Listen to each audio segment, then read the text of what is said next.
ನೋವು ಅನಿಸುತ್ತೆ. ನಮ್ಮ ಜನರ ಮೇಲೆ ಹಲ್ಲೆ ಮಾಡಿದ ಪ್ರತಿಕಾರವನ್ನು ನಾವೇನು ಸುಮ್ಕು ನೀವೇನು ಬೆದರಿಸ್ಬೋದು.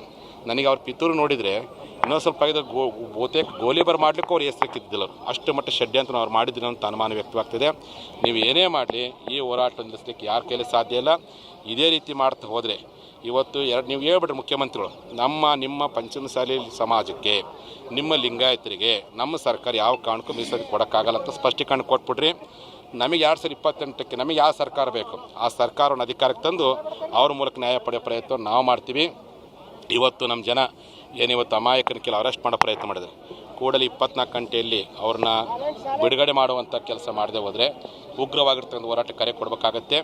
ಈ ಸರ್ಕಾರದ ಈ ಒಂದು ದೃಶ್ಯ ಕೃತ್ಯವನ್ನು ಖಂಡಿಸಿ ನಾಳೆ ಬಿಟ್ಟು ನಾಡಿದ್ದು ಅಂದರೆ ಗುರುವಾರ ದಿವಸ ಬಹುತೇಕ 17ನೇ ತಾರೀಕು ರಾಜ್ಯಾದ್ಯಂತ ಎಲ್ಲ ನಮ್ಮ ಪಂಚಮಸಾಲಿಗಳು ನಿಮ್ಮ ಹಳ್ಳಿಯಲ್ಲಿ ರಸ್ತೆ ಬಂದ್ ಮಾಡಿರಿ, ನಿಮ್ಮ ತಾಲೂಕು ಮಟ್ಟದ ರಸ್ತೆ ಮಾಡಿ, ನಿಮ್ಮ ಜಿಲ್ಲಾ ಮಟ್ಟದ ರಸ್ತೆ ಬಂದ್ ಮಾಡಿರಿ, ನಿಮ್ಮ ರಾಷ್ಟ್ರೀಯ ಹೆದ್ದಾರಿಗಳನ್ನು ಬಂದ್ ಮಾಡಿ ಸರ್ಕಾರ ಮಾಡ್ತಕ್ಕಂಥ ನೀತಿಯನ್ನು ಖಂಡಿಸಿ ಕೂಡಲೇ ಮುಖ್ಯಮಂತ್ರಿಗಳು ನಿಮಗೆ ಇವರಿಬ್ಬರು ಅದಾರೆ ಯಾರು ADGP ಮತ್ತು ಪೊಲೀಸ್ ಕಮಿಷನರ್ ಇವರನ್ನು ಕೂಡಲೇ ಸಸ್ಪೆಂಡ್ ಮಾಡುವಂಥದ್ದನ್ನು ನಾನು ಆಗ್ರಹ ಮಾಡ್ತೀನಿ.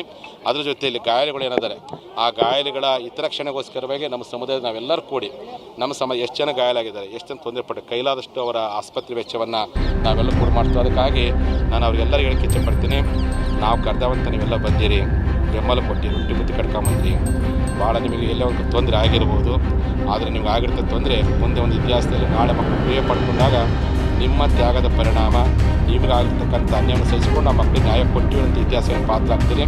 ನಿಮ್ಮ ನೋವಿನ ಜೊತೆಯಲ್ಲಿ ನಿಮ್ಮ ಸಂಕಟದ ಜೊತೆ ನಾವು ಇರ್ತೀವಿ. ಯಾವ ಕಾರಣ ದುಡ್ಡುಗಳು ಬೇಡ. ನಿಮಗೇನು ಇವತ್ತು ಅನ್ಯಾಯ ಮಾಡಿ ದೌರ್ಜನ್ಯ ಮಾಡಿರಲ್ಲ ಅದಕ್ಕೆ ತಕ್ಕ ಉತ್ತರವನ್ನು ನಾವೆಲ್ಲ ಪಂಚಮಸಾಲಿಗಳು ಕೊಡಲಿಕ್ಕೆ ಈ ಚೆನ್ನಮ್ಮನ ಸಾಕ್ಷಿಯಾಗಿ ನಾವು ಸಿದ್ಧರಿದ್ದೀವಿ ಅನ್ನುವಂಥ ಮಾತನ್ನು ಹೇಳಕ್ಕೆ ಇಚ್ಛೆಪಡ್ತೀನಿ. ಇಡೀ ನಮ್ಮ ಸಮಾಜ ನಾಯಕರು ನಾವೆಲ್ಲ ಇದ್ದೀವಿ, ಧೈರ್ಯವಾಗಿರುವಂಥ ಪ್ರಯತ್ನ ಮಾಡಿರಿ, ನಿಮ್ಮ ಜೊತೆಗಿರ್ತೀವಿ. ಹಾಗಾಗಿ 17ನೇ ತಾರೀಕು ಎಲ್ಲ ನಮ್ಮ ಪಂಚಮಸಾಲಿಗಳು ನಿಮ್ಮ ಹಳ್ಳಿಯಲ್ಲಿ ನಿಮ್ಮ ತಾಲೂಕು ರಸ್ತೆಗಳನ್ನು, ಜಿಲ್ಲಾ ರಸ್ತೆಗಳನ್ನು, ರಾಜ್ಯ ಹೆದ್ದಾರಿಗಳನ್ನು ಬಂದ್ ಮಾಡಿ ಸರ್ಕಾರ ನೀತಿಯನ್ನು ಖಂಡಿಸೋ ಪ್ರಯತ್ನ ಮಾಡಬೇಕು. ಮತ್ತು ಮುಂದಿನ ಹೋರಾಟವನ್ನು ನಾವು ಅವತ್ತು ದಿವಸ ನಾವು ಪ್ರಕಟಗೊಳಿಸ್ತೀವಿ ಅಂತೇಳಿ ಈ ಮೂಲಕವಾಗಿ ಮಾಧ್ಯಮ ಮೂಲಕ CM ಅವರು ನಾವು ಕರೆದಿದ್ದೀವಿ ಬರಬೇಕಂತೇಳಿ, ಅವ್ರು ಬರಲಿಲ್ಲ. ಅದಕ್ಕೆ ನೀವು ಇದ್ದಲ್ಲೇ ಹೋಗ್ತೀವಿ, ರಾಜ್ಯದ ಮುಖ್ಯಮಂತ್ರಿಗಳು ಅವ್ರು ಇದ್ದಲ್ಲೇ ಹೋಗ್ತೀವಿ ಅಂತೇಳಿ ಶಾಂತಿಯಿಂದ ಬರುವಂಥ ಪ್ರಯತ್ನ ಮಾಡಿದರೆ ಹೈವೇ ರೋಡ್ನಲ್ಲಿ ಲಾಠಿ ಚಾರ್ಜ್ ಮಾಡುವಂಥ, ಹೈವೇ ರೋಡಲ್ಲಿ ಬ್ಯಾರಿಕೇಡ್ ಮಾಡೋ ಪ್ರಯತ್ನ ಮಾಡಿ ದುಷ್ಕೃತ್ಯ ಮಾಡಿದ್ರು. ಅವರು ಕರೆದಿದ್ರಪ್ಪ, ನಾವ್ಯಾಕೆ ಹೋಗ್ತಿದ್ದಿಲ್ಲ, ಕರೆಯುವಂಥ ಸೌಜನ್ಯ ಮಾಡಲಿಲ್ಲ. 3 ಜನ ಮಂತ್ರಿಗಳು ಬಂದಿರಲ್ಲ, ಅವ್ರ ಸ್ಪೀಚ್ ನಿಮಗೆ ಕೇಳಿದಿರ್ತಾನೆ.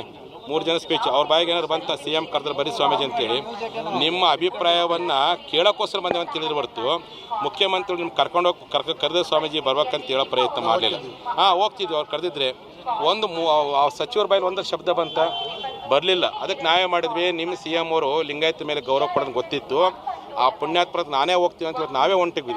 ಹೋಗಿ ನನ್ನ ಒಬ್ಬನೇ ಕರೆಯಬೇಕಾಗಿಲ್ಲ, ನಾವೆಲ್ಲ ಹೋಗಿ ನಮ್ಮಿದ್ರೆ ಏನು ಉತ್ತರ ಹೇಳಿ ಅಂತೇಳಿ ಈ ಭಾವನೆಯಿಂದ ಹೋದಂಥ ಶಾಂತಿಯುತ ಹೋರಾಟಗಾರನ ಈ ರೀತಿ ಸೆದೆಬಡಿಯೋ ಪ್ರಯತ್ನ ಮಾಡ್ತಕ್ಕಂಥದ್ದು ಅದು ಇಡೀ ನಮ್ಮ ಸಮುದಾಯಕ್ಕೆ ಮಾಡಿರ್ತಕ್ಕಂಥ ದೊಡ್ಡ ಅವಮಾನ.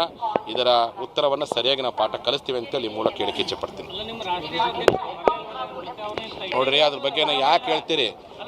ಲಕ್ಷಗಟ್ಟಲೆ ಜನ ಬಂದರ ಬಗ್ಗೆ ಮಾತಾಡ್ಬಿಟ್ಟು ಯಾರೋ ಅವ್ರ ಬಗ್ಗೆ ಹೇಳ್ತೀರಪ್ಪ ಅಂತಂದರೆ ಅಲ್ಲಲ್ಲ, ಅದು ಬಿಟ್ಟರೆ ಅದನ್ನ ಯಾಕೆ ತಿರುಕರಿಸಿ? ನನಗೆ ಸಮಾಜ ಲಕ್ಷಗಟ್ಟಲೆ ಜನ ಇದ್ದಾರೆ, ಬಂದಿದ್ದನ್ನು ನಾನು ಬಂದ ಜನರ ಪರವಾಗಿ ಇಡ್ತೇನೆ ಹೊರತು ನೆಗೆಟಿವ್ ಮಾತಾಡೋರ ಬಗ್ಗೆ ನಾನು ಇನ್ನೂ ಕಾಮೆಂಟ್ ಮಾಡೋಕ್ಕೋಗಲ್ಲ.